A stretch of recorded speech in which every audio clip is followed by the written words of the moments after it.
Hello, and welcome to Peter Presents Iliad. Now, this is episode 13, so of course we're going to be doing book 13. And if you looked at the title, and if you're coming through our Facebook page, there's more than one, my Facebook page, and what I've been saying about this one, we got some gore for you. And you might be thinking, oh, well, that's nothing new. We've had some pretty bloody stuff, but you'll see what I mean. Anyway, I hope y'all are tuning in for all the regular crowd. Anyway, let me a couple adjustments to my desk here, and we'll save that mug for another time. Let me check the chat, make sure everything's going on all right. Oh, good, people are already tuning in. Very excellent. Thank you very much. If I am 10 episodes behind, is this still a good time to watch? Is 2-7 Entertainment. Well, I'm glad I checked the chat real quick. So 2-7 Entertainment, it would be good if you went back and watched all of them, but I think you'll be fine coming in at this point for this episode. You're going to get a lot of good stuff for you this time. So if you're really far behind, oh yeah, I've been growing my beard out for quarantine as well.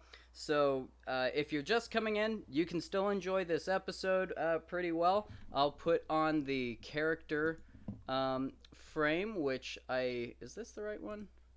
Hang on. Nope, that's me at the Parthenon. There we go.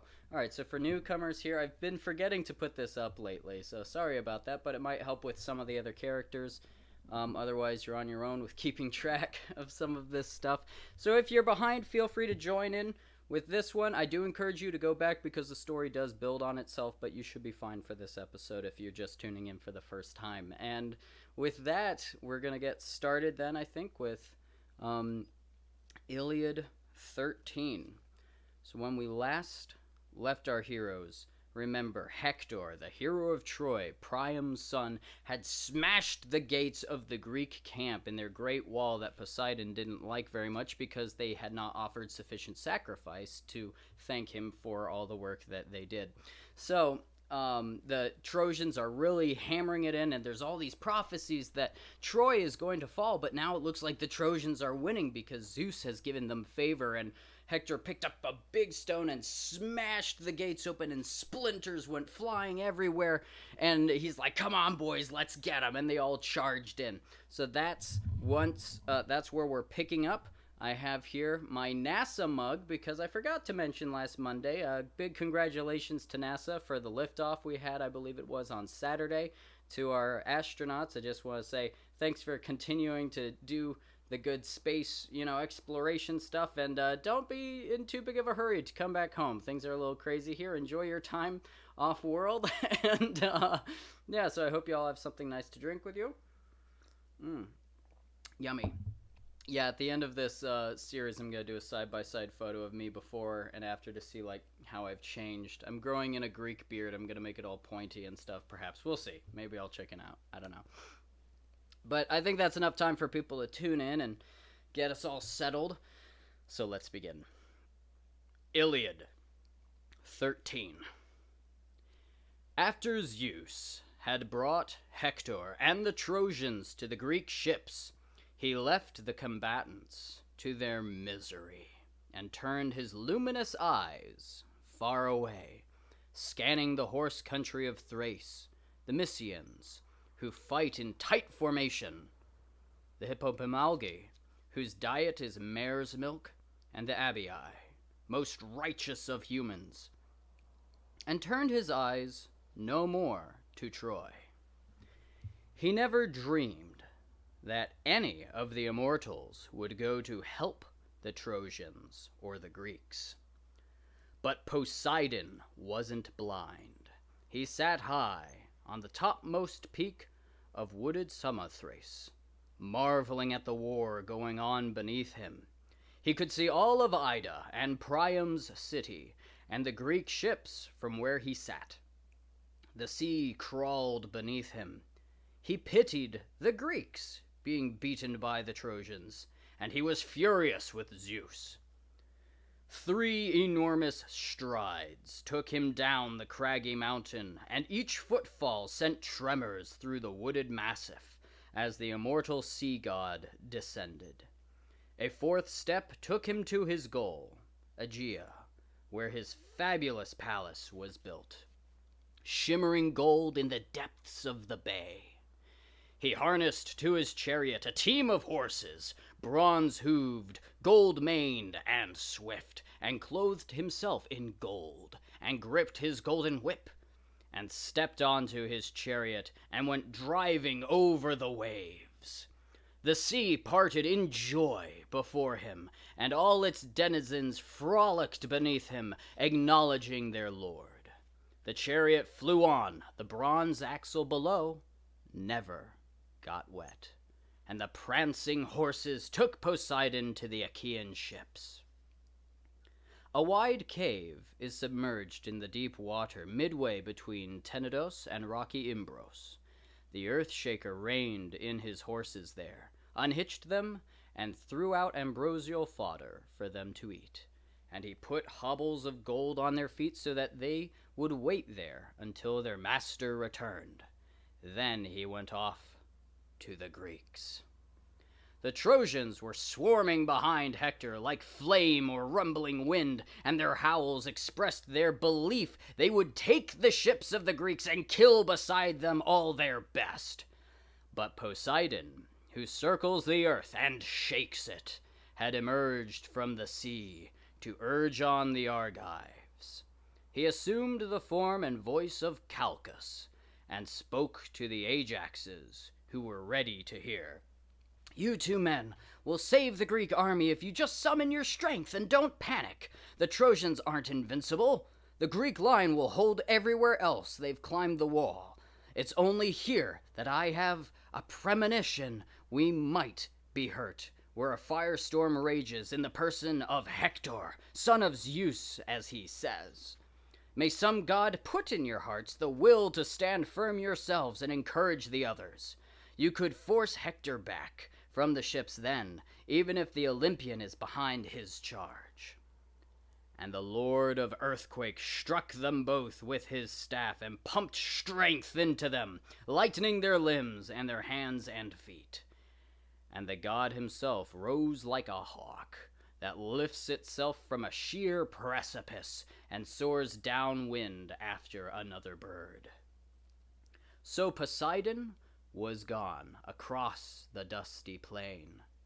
Oilean Ajax took all this in first and said to Ajax, son of Telamon, "That was one of the Olympian gods, Ajax, disguised as the seer, ordering us to fight, not Calchas himself, who reads birds for us. I could tell from the tracks he made when he left. Gods are easy to recognize. As for me, I never felt readier for battle. I'm itching to fight all the way down to my fingers and toes." Telamonian Ajax answered him, "Me too. I can't wait to wrap my hands around a spear. I'm all pumped up, and my feet are flying beneath me. Bring on, Hector, just me and Priam's fighting machine." That was how they talked to each other, feeling the joy the god put in their hearts. Meanwhile, the Earthshaker was rousing the Greeks, who were catching their breath, to the rear by the ships. They were all done in by the hard fighting, and couldn't take it when they saw the Trojans clambering over the wall in droves. They watched helplessly, tears in their eyes, and thought it was the end. But the Earthshaker slipped in among them and gave heart the troops. Toker first, then Letus, the hero Peneleus, Thoas and Epirus, Meriones and Antilochus. He came to them all, and his words had wings.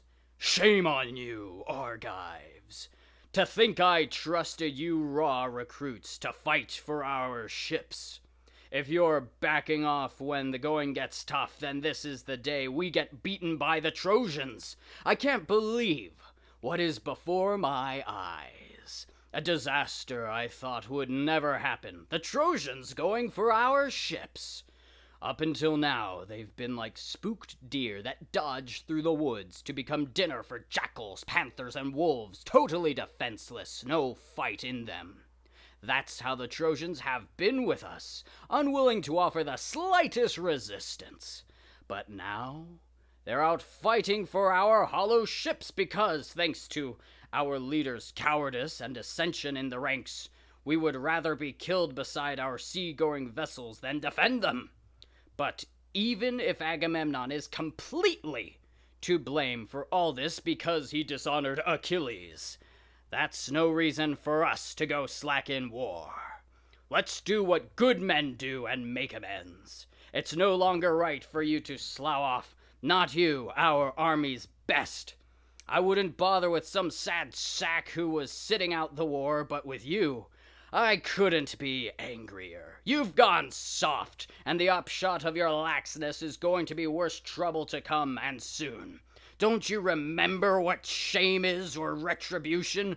Do you think this is some minor skirmish? This is Hector showing his strength. He's smashed up the gates open and has taken the war to our ships."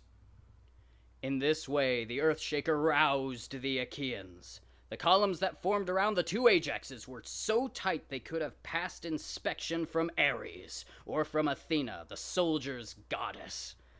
These were hand-picked troops, Greece's best, who awaited the Trojans and godlike Hector. Spear on spear, shield overlapping shield, they stood helmet to helmet, the horsehair plumes on the burnished crests brushing each other when they nodded, and when they shook their spears, the shafts tickered against each other. Their minds were fixed on the fight ahead of them. The Trojans closed ranks and charged. Hector led them, driving straight ahead like a boulder from a cliff. A river swollen by winter rains will push a stone from a high crest, breaking it loose from its foundation by the sheer force of the water. The stone knows no shame as it caroms downstream, bounding high.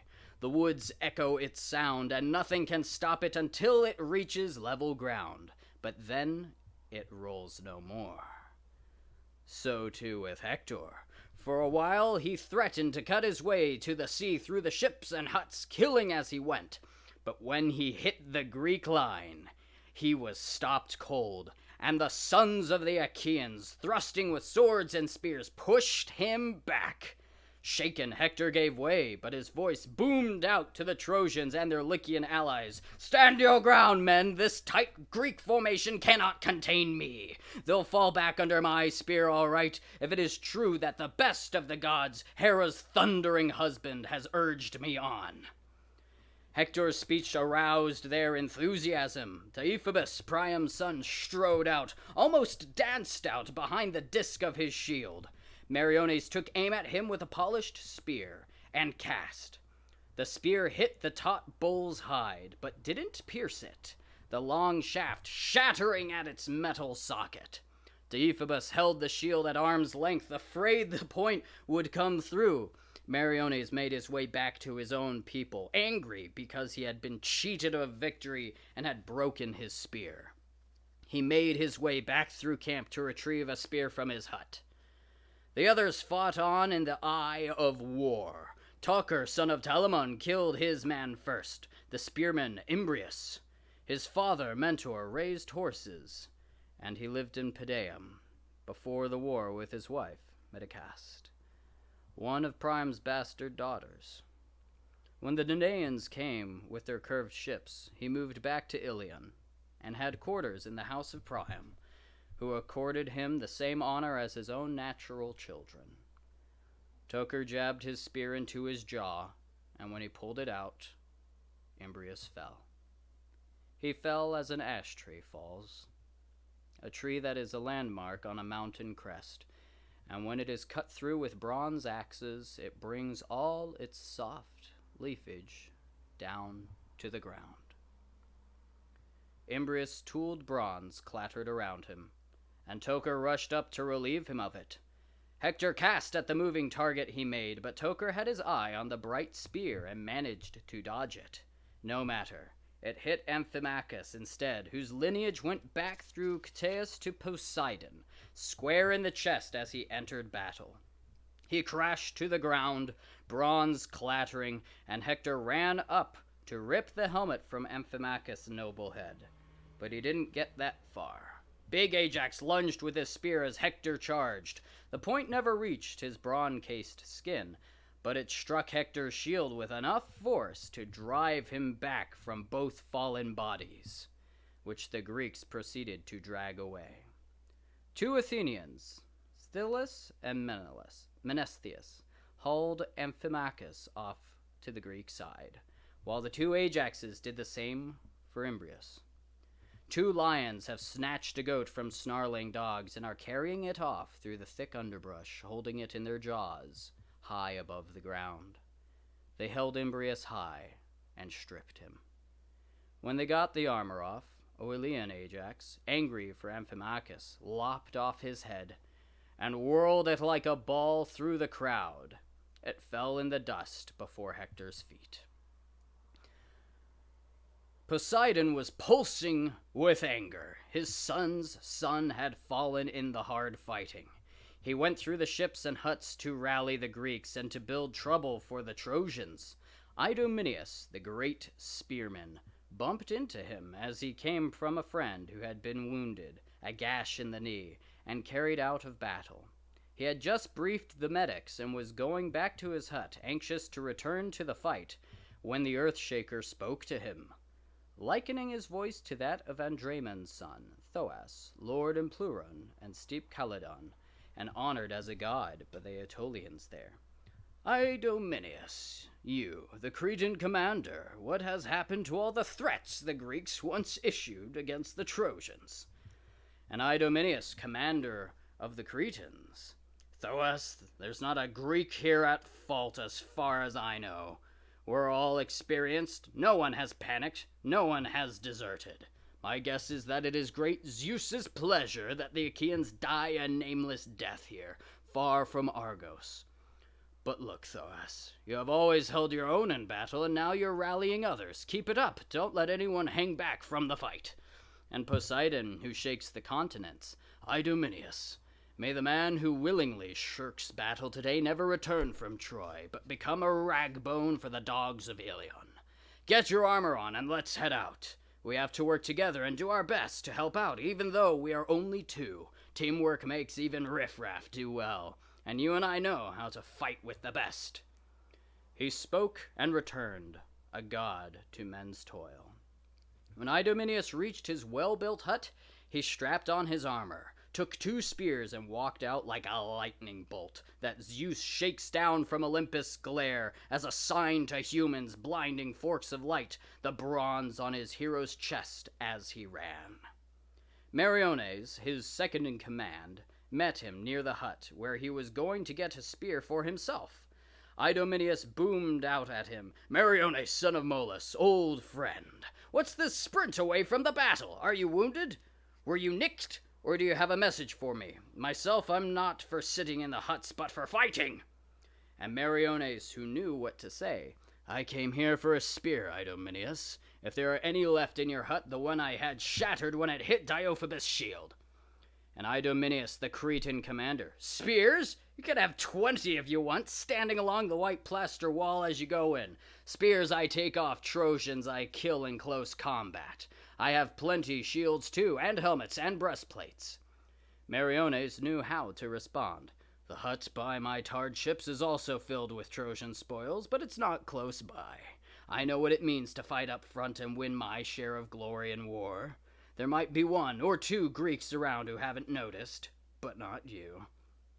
And the Cretan commander, I know you're good. Why talk about it? Look, suppose we're all lined up for an ambush. At times like that, it's obvious who has what it takes and who doesn't. Your coward will turn 10 shades of green. He's unsteady, shifting his weight from one foot to another. His heart thumps so loud you can hear it, and his teeth chatter as he keeps imagining his death. The brave man, though, doesn't blanch, and is not too afraid when he gets in position.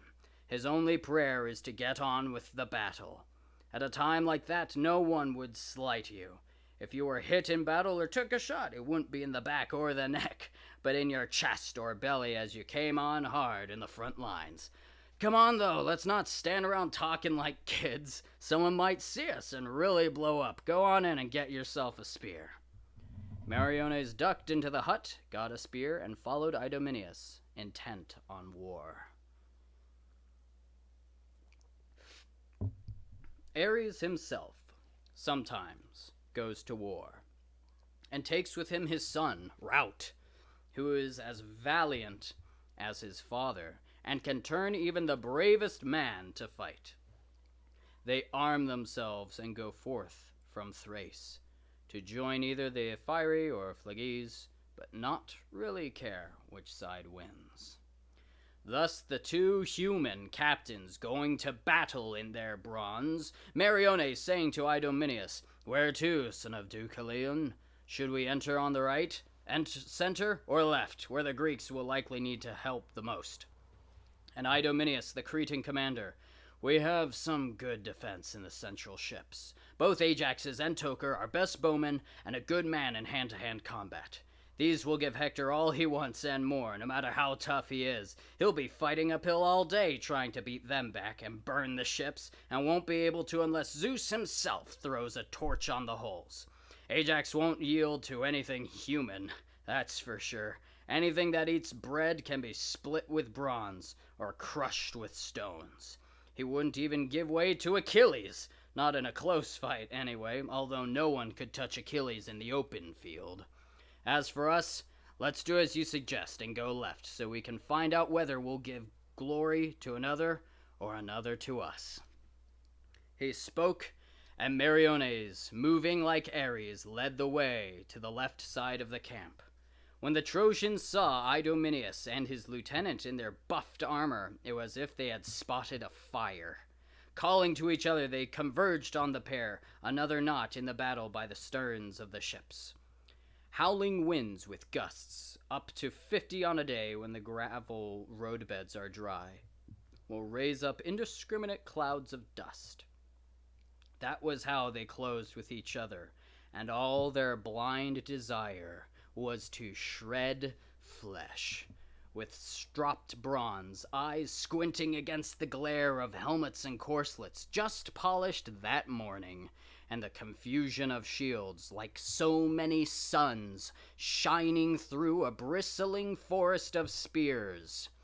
It was glorious to see, if your heart were iron, and you could keep from grieving at all the pain. There were two strong sons of Kronos out that day with opposing purposes as to which human heroes they should afflict. Zeus planned victory for Hector and the Trojans to honor Achilles. He had no desire to destroy the Greeks on Troy's dusty plain, but meant only to honor Thetis and her son. Poseidon, rising secretly from the gray salt sea, went among the Greeks, urging them on, hating to see them beaten by the Trojans, and was strongly resentful of his brother Zeus. They were born of the same stock, but Zeus was born first, and he knew more, and so Poseidon avoided giving aid openly, but spurred on the Greeks disguised as a man. So these two tightened the cords of war, and tied around each army in turn a knot that brought many down to their knees. Idomeneus, hair flecked with gray and yelling for Greeks to back him up, jumped at the Trojans and scattered them with his first kill. This was Othryoneus, who, though from Cabesus, was one of Troy's inner circle. Smelling war, he had come to the capital, and asked to marry Priam's most beautiful daughter, Cassandra herself, promising no wedding gifts, but one great deed, that he would drive the Greeks from Trojan soil. Old Priam promised her with a nod of his head, and Othryoneus, putting his faith in promises, went out to fight. Swaggering along, he made a perfect target for Idomeneus' spear, which lodged in his belly under his useless corslet. He fell heavily, and Idomeneus taunted him. "You'll be the happiest man on earth, Othryoneus, if you accomplish all you promised Dardanian Priam. We hear he promised you his own daughter. We could match his offer, you know, and give you Agamemnon's loveliest daughter. Ship her here from Argos for the wedding, if only you'd switch to our side and conquer Troy. Come on over to the ship so we can negotiate this marriage. You'll find we offer easy terms." And he started to drag him off by one leg through the crowd. But Asius came to the dead man's aid, and advancing on foot just in front of his horses, which his charioteer drove so closely behind him that their breath warmed his neck. He never got off the shot he wanted. Idomeneus was too quick, catching him in the throat beneath the chin and slicing the bronze clean through. Asius fell. A tree, oak, say, or poplar, or spreading pine, falls in the forest when carpenters cut it down with their bright axes to be the beam of a ship. Asius lay before his horses and chariot, groaning heavily and clawing the bloody dust. His charioteer lost his wits completely, and in his terror didn't even have enough nerve to turn the horses around and run for it. Antilochus stitched him through the belly, a neat shot just below his corslet, and he fell gasping from his crafted chariot. Antilochus drove the horses back to the Greeks. Deiphobus took Asius' death hard. He closed in on Idomeneus and cast, but Idomeneus saw his shot all the way and ducked behind his shield, a huge double oval of leather and bronze, fitted with 2 rods. Deiphobus' spear grated on the rim and sailed over, but with all of Deiphobus' weight behind it, kept going and hit Hypsenor, Hippasus' son, in the liver. His knees buckled, and Deiphobus crowed over him. "Asius is avenged! When he goes down to Hades' cold gates, he can be glad that at least I have sent him some company." The Greeks winced at this boast, and no one more so than Antilochus, who did what he could for his fallen comrade, standing over him and sheltering him with his shield until 2 of his men, Mecistius and Alastor, bore Hypsenor groaning heavily to the hollow ships. Idomeneus was still going strong, doing his best to get the drop on some Trojan or just pound himself against their general menace, when the hero Alcathous appeared before him. This man, son of Acetes, beloved of Zeus, had married Anchises' eldest daughter, Hippodamia, darling of both her parents, beautiful, clever with her hands, and wise, and now wife of the best man in all Troy. This Alcathous Poseidon now mastered, putting a spell on his shining eyes and paralyzing him, so that he stood rooted to the spot like a gravestone or tree, unable to move or dodge the spear that Idomeneus now put through his chest, cleaving the bronze breastplate that had always protected his flesh from fatal harm, but that now rasped dryly around the wooden shaft. He fell backward, the spear's point fixed deep in his still-beating heart, so that the upright shaft quivered a while, until at last Ares put its fury at ease. Idomeneus gloated over him loud and long. "Are we even yet, Deiphobus? 3 deaths for one? Do you want to boast some more? Why don't you get out here and face me so you can see a true descendant of Zeus? Minos, my grandfather, was his son, overlord of Crete by his divine will, and his son Deucalion fathered me, lord over many in the wide land of Crete. and now the ships have brought me here as a curse to your father and the other Trojans." He spoke, and Deiphobus couldn't decide whether he should step back and get help or take Idomeneus on by himself. He decided he'd better go get Aeneas, and found him in the rear, the last man there, angry as always with Priam, who utterly failed to honor his worth. Deiphobus drew near, and his words flew fast. "Aeneas, counselor of the Trojans, Alcathous is down, and you have to help. If you have any feeling at all for a kinsman, your sister's husband, who cared for you when you were little. Come on, let's go. Idomeneus has killed him with his spear." This wrung Aeneas' heart, and he moved up to find Idomeneus. The war mattered to him now a great deal. Idomeneus was not one to run like a spoiled child, but stood his ground.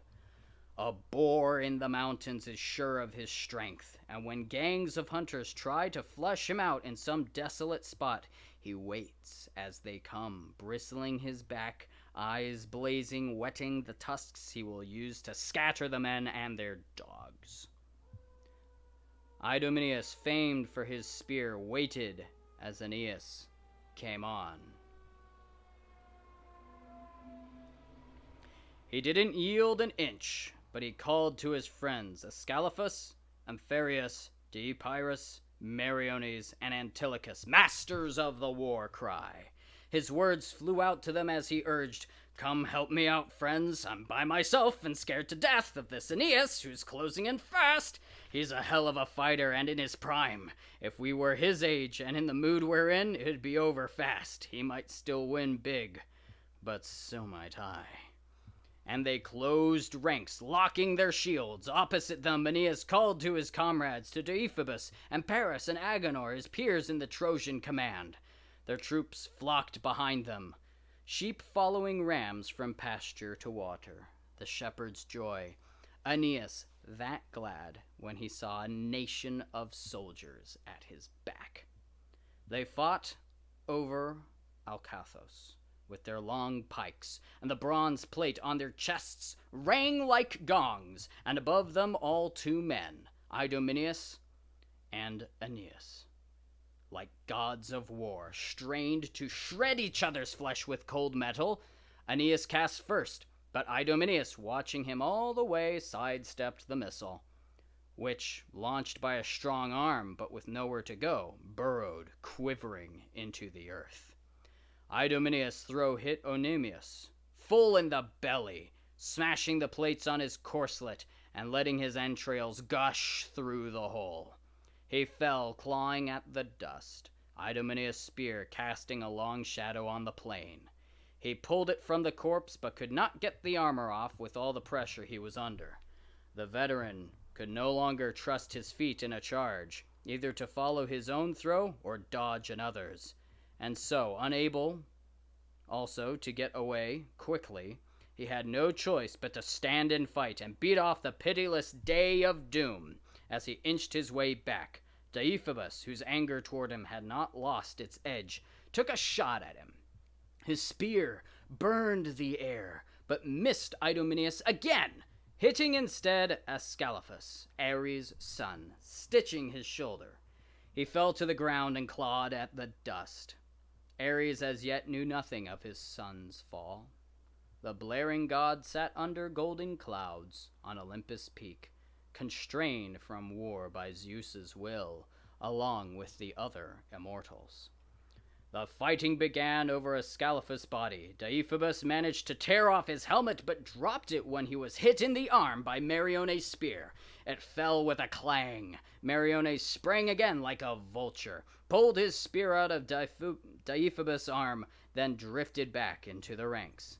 Polites, Deiphobus' brother, wrapping his arms around his waist, escorted him out of harm's way and to the rear, where his horses stood waiting to pull him groaning in his ornamented chariot back to the city, blood dripping from his arm.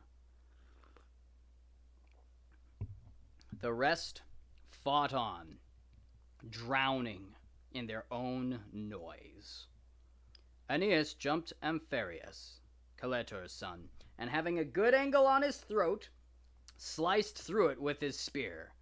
Amphiaraus' head sank to one side, and his helmet clanged on his shield, as death hammered at his soul like a tinsmith. Antilochus, waiting for his moment, caught Thoon turning his back. His quick thrust severed the vein that runs up the neck, and Thoon was left supine in the dust, stretching his arms out to his comrades. Antilochus leapt on top of him and began unbuckling the armor from his shoulders, keeping an eye on the Trojans who circled him. They kept poking at his big, bright shield from every direction, but couldn't stick a point into his flesh. This, the doing of Poseidon, who guarded Nestor's son with all his power, no matter the spear points around him. Antilochus was constantly engaged with the enemy, his spear never at rest, but always quivering with his desire to cast or thrust it home.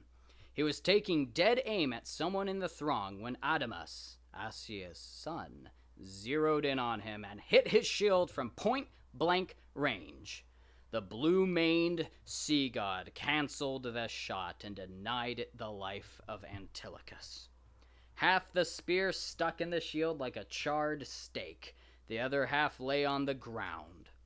Idomeneus knew fate when he saw it and backed away.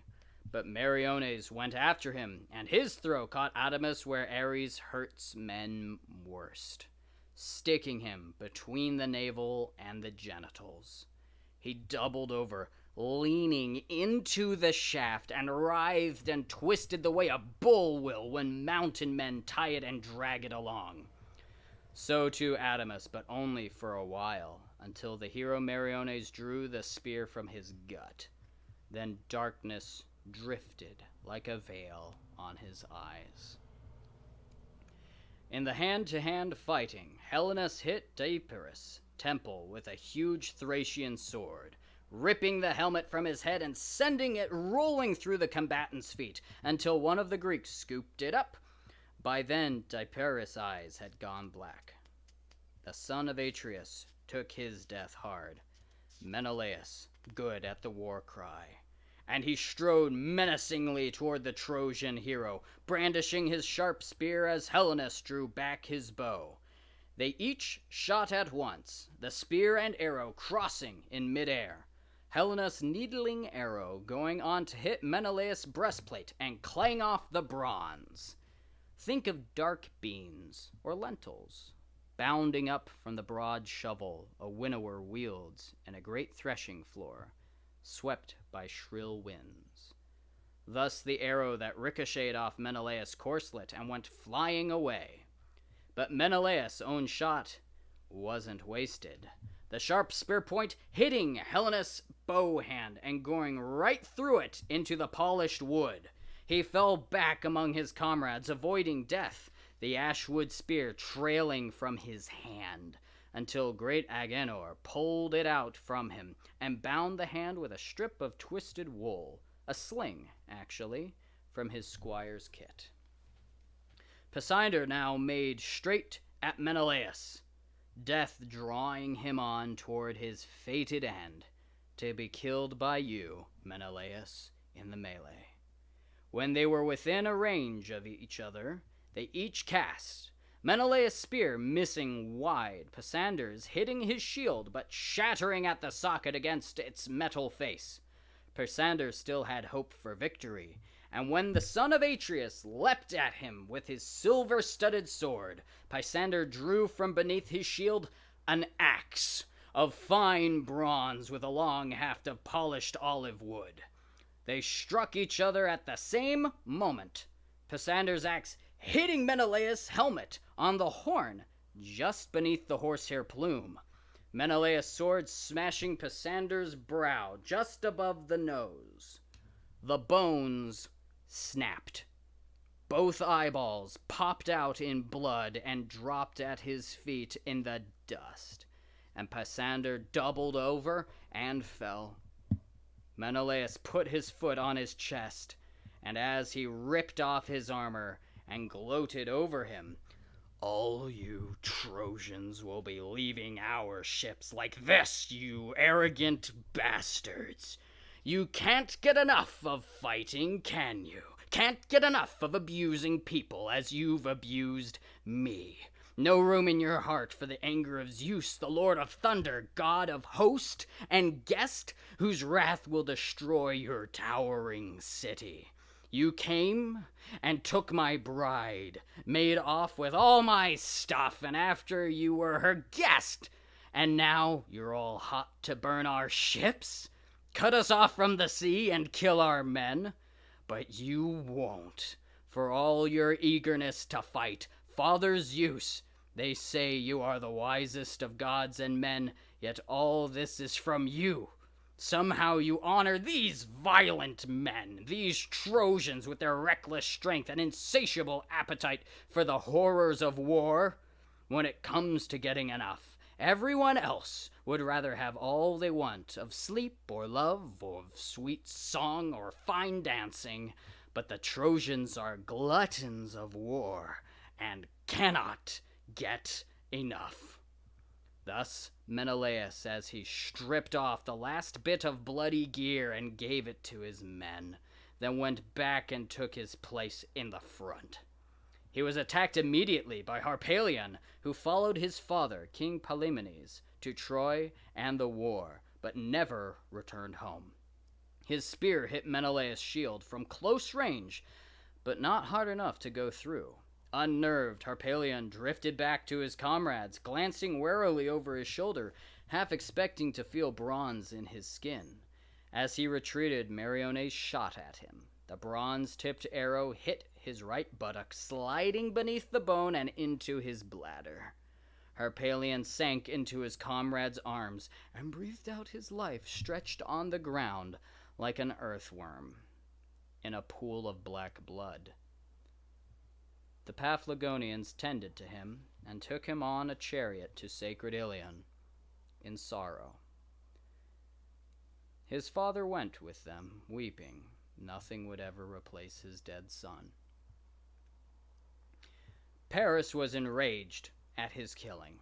Among the Paphlagonians, Harpalion had been his host, and in anger for his sake, he let fly an arrow tipped with bronze, and a man named Euchenor got in its way. He was the son of the prophet Polyidus, rich, with estates in Corinth, a good man. When he boarded ship for Troy, he knew well he was embarking on death, for his father, old Polyidus, had told him often that he must die of painful disease at home or be killed by Trojans amid Achaean ships. He chose to avoid both the heavy Greek fine for avoiding service and the loathsome disease. Paris' arrow hit him behind his jawbone. His soul crawled out, and the world went dark. The fight went on, like wildfire burning. Hector, whom Zeus loved, did not know that on the left side of the ships his army was succumbing to the Greeks, who were not far from winning the day. The god who laps the earth and makes it tremble was urging them on and adding his own strength to their efforts. Hector was still where he had first burst through the gate and shattered the Greek ranks, close to where Ajax's and Protesilaus' ships were drawn up on the beach of the gray salt sea, and the wall was lowest. Horses and men fought furiously there in the vortex of battle. There the Boeotians and fringed Ionians, the Locrians, Chians, and proud Epeans had their hands full, trying to repel Hector's attack on the ships. Hector was like a bright flame and could not be stopped, not even by the Athenian elite, whose captain was Menestheus, Peteo's son, who had with him men like Phaedus, Stichus, and valiant Bias, the Epeans who were led by Meges, son of Phyleus, and by Amphius and Dracius. The Chians by Medon and steady Podarces. Medon was a bastard son of Oileus and Ajax's brother, but he lived in Phylace, far from his homeland, because he had killed a relative of Areopagus. his stepmother, whom Oileus had married. Podarces was Iphiclus' son and Phylacus' grandson. Armed and in the front of the Thean forces, they fought alongside the Boeotians to defend their ships. Oileus' other son, the swift Ajax, was inseparable from Telamonian Ajax and would not leave his side even for an instant.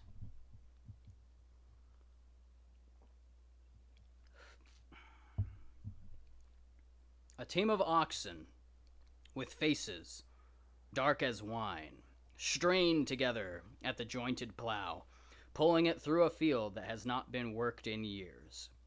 Sweat oozes up from the roots of their horns, and only the polished yoke holds them apart as they cut the furrow to the field's far edge.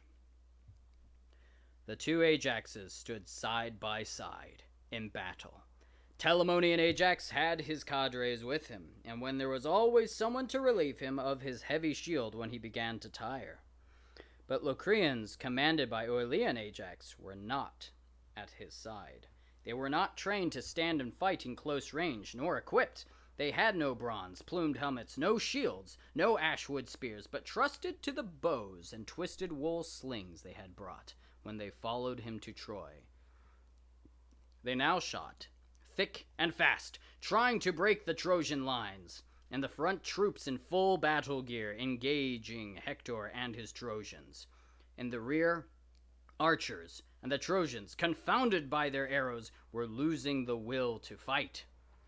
They would have been beaten miserably from the beachhead camp back to windy Ilion had not Polydamas approached Hector and said, "Hector, you are a difficult man to persuade because Zeus has made you preeminent in war. You want to excel in council too. But you can't have everything. Zeus makes one man a warrior, another man a dancer, another man a singer, and in another's heart he puts wisdom, by which many profit, and which saves many, as the god himself knows best. So I will say to you what seems best to me. All around you blazes a ring of war. The Trojans have passed over the wall, but some are standing on the sidelines, and others are fighting in skirmishes throughout the ships against the superior numbers. Let's fall back and regroup, weigh our options, and decide whether to attack the ships in the hope of victory from the god or at least a safe retreat. As for myself, I fear the Greeks will pay us back for yesterday. He is still waiting back there, you know, and he loves to fight. He won't sit out the whole war." This seemed like sound advice to Hector. He leapt to the ground with his gear, and his words flew to Polydamas. "Draw back all our best and keep them here while I go off to pass the word. I'll be back as fast as I can." And he went off like an avalanche down a mountain, speeding through the Trojans and their allies, shouting as he went. At the sound of his voice, they all went back toward Polydamas. Hector moved up to the fighters at the very front. He was looking for Deiphobus, for Helenus, for Idomeneus and Idomeneus' father Asius, and hardly found them unscathed. They were either dead beside the Greek ships or nursing wounds inside the city walls. He did find Paris, though, Helen's lord, urging on his men at the left side of battle, and started in on him with abusive epithets. "Paris, you desperate, preening pretty boy! Where is Deiphobus, and where are Helenus and Idomeneus' father Asius, and where is Othrenius? Troy is doomed. The whole towering city is as good as gone." And Paris, who could have passed for a god, "I see you're in a testy mood, Hector. I may have held back from battle before, but not now. My mother didn't raise a total weakling. Ever since you started this attack on the ships, you've been right here engaging the Greeks. As for our comrades you're asking about, they're dead, except for Deiphobus and Helenus, who have gone off with spear wounds in their arms, saved by Zeus from death. Now lead on wherever you will, and we will follow. I don't think you will find us lacking in determination, and we will fight to the best of our ability. No man can do more." Spoken like a hero, Hector calmed down, and they plunged into the brutal eye of combat, which was around Cebriones and Polydamas, and Phalces and Aretheus godlike Polyphetes, Ascanius, and Mores, son of Hippotion. These had come from Ascania's farmland the morning before as replacement troops, and now Zeus roused them on to battle. Aching winds sweep down to the ground under rolling thunder from the patriarch Zeus, and then clash with the sea. The water moans and is whipped into wave after wave of arching, seething breakers capped with white foam. The Trojans kept coming, rank on rank, flashing with bronze behind their captains. Hector, son of Priam, led them all, and he was like the war god himself, behind his balanced shield, thick with hide and layered with welded bronze, and on his head the crest of his helm rippled in shining wind. He kept testing the Greek lines here and there to see if they would yield before him as he came on behind his shield, but the Greeks didn't flinch. Then big Ajax strode forward. "Come closer, sweetheart. No need to be coy. We're not exactly inexperienced in war, you know. It was Zeus who whipped us before. I'm sure you'd like to rip our ships apart, but be just as sure we have hands to defend them. Your city with all its people will likely fall a lot sooner, captured by us and plundered. As for you, the day will soon be here when you pray to Zeus and all immortals for your combed horses to outfly falcons and take you through the dusty plain to Troy." His words were not out before a bird flew past on the right, a high, soaring eagle. The Achaeans shouted, taking heart at the omen, but Hector answered him, "You bumbling ox, what a stupid thing to say. I wish it were as certain that I were Zeus's son and Hera my mother, and that I were honored equally with Apollo and Athena, as it is that this day will bring doom to every last Greek, and you among them, killed by my long spear. If you have the guts to wait for it to pierce your lily-white skin and leave your larded flesh to glut the dogs and birds of Troy as you have fallen amid the ships." With that, he led the charge, followed by Trojans shrieking at the top of their lungs.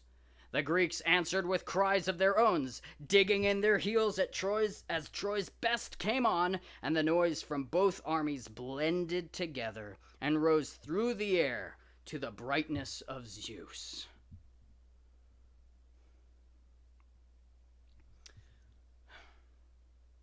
Wow, and that was Book 13. Whoa! Okay, so, wow. So the fighting's getting pretty intense by the Greek ships. Oh my goodness. And of course, the highlight for me in that particular book was when Menelaus hits the guy right between the eyes, and his eyes bloodily pop out, and the bones snap, and they fall into the dust, and he groans and like that. Now, I remember the first time I read that, and I hope you'll remember the first time you heard that if you've never dealt with this book before. But when I first read that, I was like, could that happen? That's like a weird thing to make up. But then again, I mean, so is almost anything in this book. But one of the things that I found when I was working at the library, the Carnegie Library of Pittsburgh, not too long ago, it was a wonderful job. I really enjoyed that. When I was on the floor, as they called it, or when I was going through, whenever I passed by the shelf that had all the translations of Iliad, I would often, stop there for a minute and just flip through some of them and look at the preface or the, translator's note, or go to some of my favorite passages, that kind of thing, and just see what the other versions had in them. And one of the things that I got, I'm sorry I don't remember which translation this was. And I still endorse this one the most. But there was a translation that talked about this scene where Menelaus eyeballs pop out of the other guy. And the translator had worked with some medical professionals who, I forget what the word is, optometrist or whatever, the person who deals with the bones around the eyes, who's also a surgeon and stuff. Medical professionals, and I'm sorry, I don't remember the name of this particular obscure bit of whatever. Not an eye doctor, the guy who works with the bones around. And he had taken this passage to him with a translation and talked about how it all worked and what it would be, and how does bronze affect people, I guess. And according to that medical professional, that can happen. Where if you hit someone like that with a sword, their eye, that can happen, where their eyeballs literally pop out of their head and land in the dust. Now, aside from this being gruesome, what does this kind of tell us? Well, the violence is continuing to up the ante, and I think some of the language for being high-flown and poetic or epic or glorious is continuing to do that too, where it's talking about like the glinting shields, like 1,000 suns bristling with a forest of spears. There's all that in there. But I mean, I've seen some violent movies, and I've seen some actual violence in real life, but like the thing that I find so interesting is like that's a really kind of obscure injury to get, I would think, and it's so specific. I have a hard time believing that Homer just made that up without hearing about it, and then it's still being a medically plausible, accurate thing that like, yeah, that could happen to somebody. Which reinforces my personal theory that Homer might have been a veteran, or at least spoke with them. There's a lot of imagery in Iliad, which is so fascinating, from a poet who the only thing we know about him, pretty much according to legend, is that he was blind. So I don't think he was, blind his whole life, personally. I don't think you have to be a veteran in order to, obviously I'm not in a Bronze Age war, and I could just say, hey, if a bronze sword does that, your eyes will go like that, and I don't have to be there in order to say that and put it in a book, all right?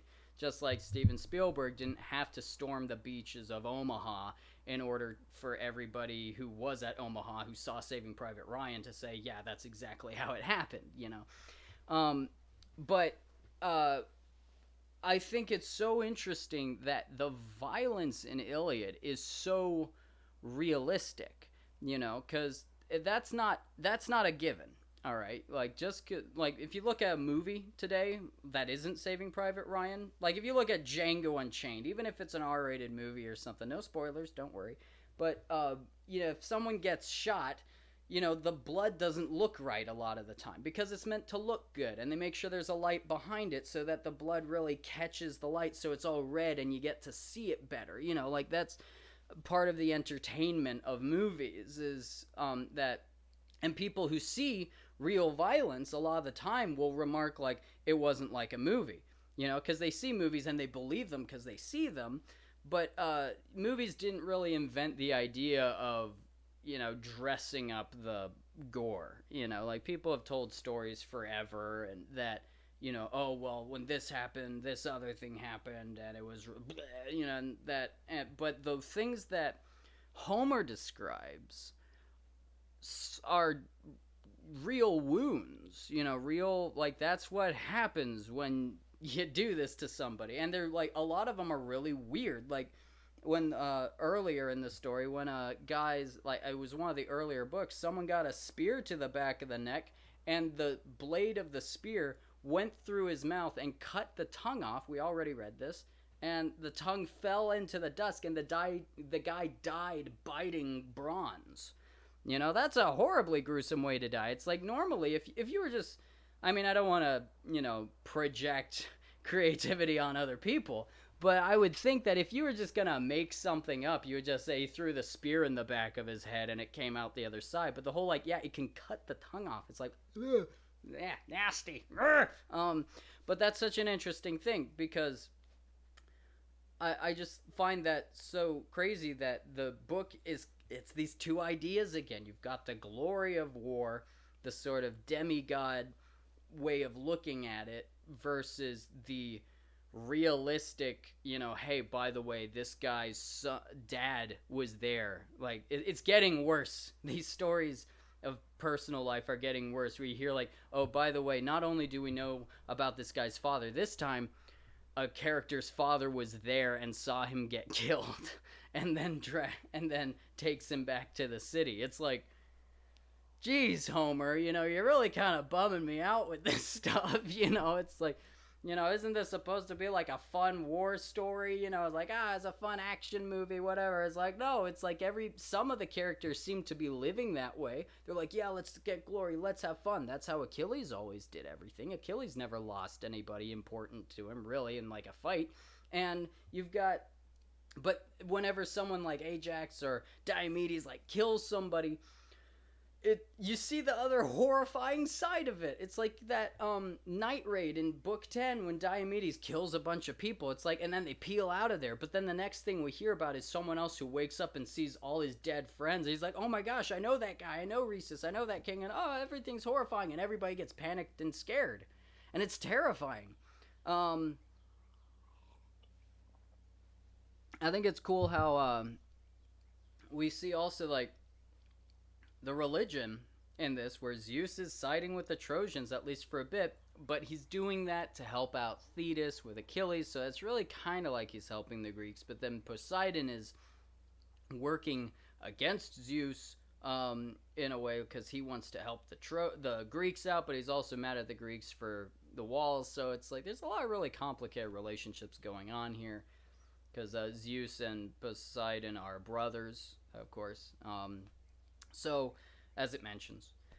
Also, of course, Poseidon, who I think created the first horse in Greek mythology. I think that's right. He's got these cool horses with gold manes and bronze hooves. He's got this sick chariot, and the sea is like parting beneath him. It's like, oh, it's our Lord. He's awesome and wonderful. And that's Poseidon. So, yeah, but I think the violence, it's like, geez, it just keeps getting worse.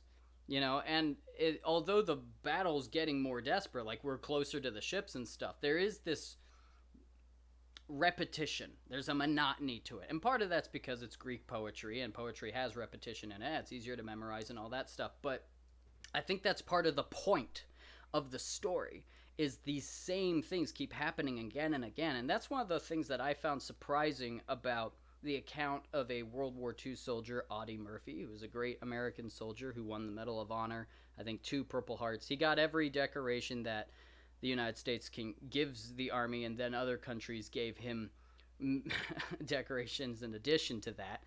One of the things that he talked about in his autobiography, which I highly recommend, which is called To Hell and Back, is he mentioned the monotony of war, which I hadn't really heard about until I read that book, because a lot of the time you hear about how intense and crazy and exciting everything is, or how it gets boring, but the monotony of the blood is the same, the uniforms are the same, the aid station is the same jeeps or trucks are taking the same dead-looking bodies going back, and you're feeling the same things every day, and the combat is monotonous. It's like, oh, you're fighting the same guys who are wearing the same uniforms, who have the same guns, who are saying the ISIS thing over and over again, and it's just monotony. And it's weird how in that war for Audie Murphy, we kind of see that in Homer's Iliad, which, oh, look at that, in this translation has a World War II cover. So isn't that a nice way to bring that sort of full circle a little bit? And that's one of the things that's so incredible about this book, is that, yeah, it's got all kinds of fun, cool stuff in it, like, chariots and gods and goddesses and all the rest of it, and lightning and stuff and demigods, but it's got stuff in it that it's just full of the human condition. Aphrodite. I know people who are like Aphrodite. I'm not necessarily friends with them, but I know them. And there's, these characters are recognizable, and the things they're going through, and the things they are feeling, and the things that maybe Homer is aware of in his outside view, but the characters with their own perspectives don't necessarily see, and the opinions they have. It's just, it's rich. It's this is my favorite book. And anyway, so I think I'll just keep repeating myself if I keep going at that. So I'm going to I'm going to dive into the chat. So let's see. Oh, you guys have been active. Thank you so much. I do love these chat things. It means a lot to me that people just, even if it's just like, oh, I like that part, you know, it's just, I'm so happy that anybody watches this show. It's crazy to me. And you know, so thank you for being here. And if you are watching this and it's not live, thank you for making it this far, and I hope you're enjoying the show. All right, now, going through the comments, I talked through a few earlier. Okay, so Joe says, oh, well, hang on. Bubba the Musician says, I'm here, waiting for gore. Well, I hope you got it, Bubba the Musician. Let's see, skipping a little bit here, we got Joe. Good old Joe says, glad to be back live since I had to miss Monday. It's okay, Joe, we understand. You are very... like, you're always here, so I understand you had something going on. Let's see. Joe, I guess, says, is your regular light on? No, my lighting setup's a little differently this time. So that's what's looks different. So Joe says, yeah, NASA, SpaceX, yes. Congratulations again to NASA and SpaceX, and to the astronauts who are up in space again. Hurrah! Please have a fun time, and you don't have to hurry back, but we hope you get back safe. Joe says, anyone else lose the sync of picture and sound? Goram Darth Cal says, not here. Okay, we had some sound issues again. Oh no. Okay, looks like y'all got that fixed. Joe says, ouch, bladder shot. Ugh, yeah, that sucks. And then Joe says, another one. Yeah, now we're going to keep it to one book per episode, you know. It's going to draw this out as long as I can. I really don't want to stop. I'm like, man, when I'm done with this, maybe I'll just read it again, out loud again, and just do the series forever. We'll see. Goram Darth Cal says, this is my favorite so far. Well, I'm very glad about that. I'm glad you're, like, it's just getting better for you. Let's see. Bubba the Musician says, at the Battle of Bannockburn, Robert the Bruce and Henry de Bahun, nephew of the Earl of Hereford, faced off in what became a celebrated instance of single combat. Brahun charged at Bruce, and when the two passed side by side, Bruce split Brahun's head with his axe and on through Brahun's body, which fell off on either side of his horse. Yeah, so this is a cool story. So Robert the Bruce in good old Scotland, if you know who William Wallace is, from like Braveheart, although I love Braveheart. It's a great movie. It's also probably the most historically inaccurate movie ever made, but it's great. 10 out of 10. We'll watch again. After William Wallace, there was this fella named Robert the Bruce, and there's a wonderful movie about him called Outlaw King, which is a Netflix original, which was surprisingly good, which I greatly enjoyed. But Robert the Bruce is known for having a big old battle axe and split a guy down like that. So yeah, it's crazy what people can do to each other. So Goram Darth Cal says, if the Greek and the Trojans were from different planets, which ones do you think they would be from?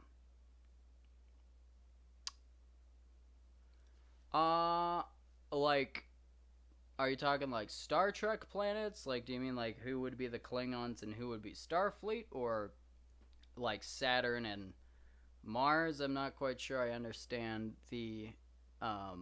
you know, what exactly that's about. Goram Darth Cal, sorry. I think that, though making comparisons on this planet, something that I've been kind of realizing more is that I don't know, but I think this story for the Greeks was similar to how a lot of American movies evolved to be in favor of the Indians versus the cavalry or the settlers, where it's like the United States fought the Indian nations of North America for decades and decades, like 60 years, I think it was. in all, and fought particularly the Comanche longer than anybody else we've ever fought. I say we as in the United States, American people. So, and since I'm a citizen, I'll say we in that. And also I'm a Texan, and the Comanche and the Texans really, that's where that fighting happened a lot. And the Comanche were nuts. But much respect. But there used to be in like the 20s, 30s, maybe even the 40s of movies, for the most part, the natives, the Indians, were the bad guys. All right, and part of that is because like at that time, your grandparents probably were the ones fighting the Indians. It's like, but as time went by, especially with the filmmaker John Ford, over time, it shifted to where you get movies like Dances with Wolves, where the natives are clearly the good guys in those movies. So it's interesting how, as time went by, this guilt came up for what happened, and I think it's possible that happened with the Greeks and the Trojans, and there's more to that I want to add in the analysis of later books as it becomes more relevant, because I think I have figured out why this story seems to be gently orienting itself on the side of the Trojans while being complicated and pointing out things like, hey, Menelaus is there for a good reason. Not all the Trojans are super cool, all that. This book acknowledges that this war is complicated, which is something I appreciate. Let's see. Goram Darthkal says, I appreciate the creative, interesting death. I was just trying to pull space and Iliad together, LOL, for the planets. Yes, I've been thinking about how to adapt Iliad into a film or series, which I talked a bit about before, and I wonder if there's a way of doing it in sci-fi, maybe Achilles is a especially fantastic fighter pilot, or maybe there's a Star Wars trilogy in here. And maybe Achilles is a kind of a Jedi or something. I don't know. There's, goodness, could you imagine? Ooh, what an interesting idea. All right, so Joe with a last-minute comment here. We're winding down in the chat. Joe says, seems like all the planets were named after Roman gods, but they named their moons after the Greeks. Named the moons after the Greeks, yes. Well, and of course, the Romans got their gods from the Greeks, so Jupiter and Zeus are the same thing. I think it's Mercury and Hermes are the same. Neptune and Poseidon. Neptune! And, so let's see. Goram Darthkal says, Space Iliad, not to be confused with Space Odyssey, LOL. Very good. And on that wonderful reference note, we're going to end our episode. I hope you enjoyed it. I know some of you did, as you said it so much, and I just want to thank you again for being here with me on this Thursday evening, and I look forward to seeing you this Monday for episode 14 of book 14 of Homer's Iliad as translated by Stanley Lombardo, who I thank once again for giving me permission to use his translation, even though he's not, sponsoring or like endorsing views, opinions, yada yada. See the disclaimer in the description at the beginning of the video. All right, cool. All right, thanks a lot. Have a good night, guys. Cheers and bye.